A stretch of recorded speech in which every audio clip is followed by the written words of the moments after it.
అఖిలపక్ష టీయూ సంయుక్త కిసాన్ మోర్చా ఆధ్వర్యంలో నవంబర్ 26 దేశవ్యాప్తంగా బీజేపీ గత 10 ఏళ్లుగా ప్రజలకి దేశానికి చేసినటువంటి అన్యాయం పైన, అలాగే గత ప్రభుత్వం రైతు సంఘాలకి కార్మిక సంఘాలకి ఇచ్చినటువంటి హామీలు అమలు చేయకుండా దుర్మార్గంగా మూడవసారి సంకీర్ణ ప్రభుత్వం అయినప్పటికీ కూడా ఈ ప్రభుత్వం రైతుల మీద కార్మికుల మీద దాడిని పెంచింది. అందులో భాగంగానే నవంబర్ 26 దేశవ్యాప్తంగా ప్రదర్శనలు, సభలు, ధర్నాలు చేపట్టాలని అఖిలపక్ష టీయూ రైతు కిసాన్ మోర్చా నిర్ణయించాయి. అందులో భాగంగా బొబ్బిల్లో ఎన్టీఆర్ బొమ్మ సెంటర్ నుండి ప్రదర్శన చేయాలని చెప్పేసి నిర్ణయించాం.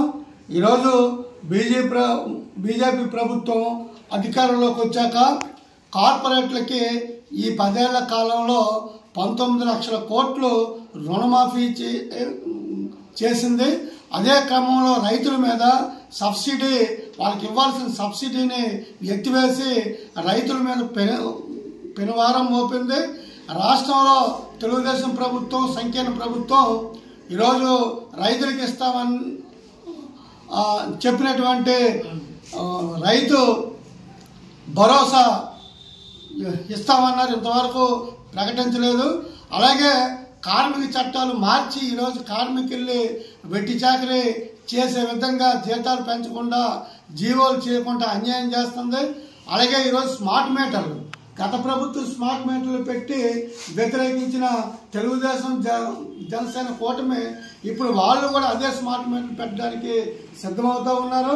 మరొక పక్క ధరలు పెరుగుతూ ఉన్నాయి, మరొక పక్క ఉపాధి హామీ, గ్రామాల్లో వలసల నివారణకు పెట్టినటువంటి ఉపాధి హామీని కూడా ఈరోజు రద్దు చేస్తూ ఉన్నారు. వీటన్నిటి మీద ఈ కార్యక్రమంలో ప్రజలు, కూలీలు, రైతులు అందరూ పెద్ద ఎత్తున పాల్గొవాలని చెప్పేసి మేము తెలియజేస్తూ ఉన్నాం.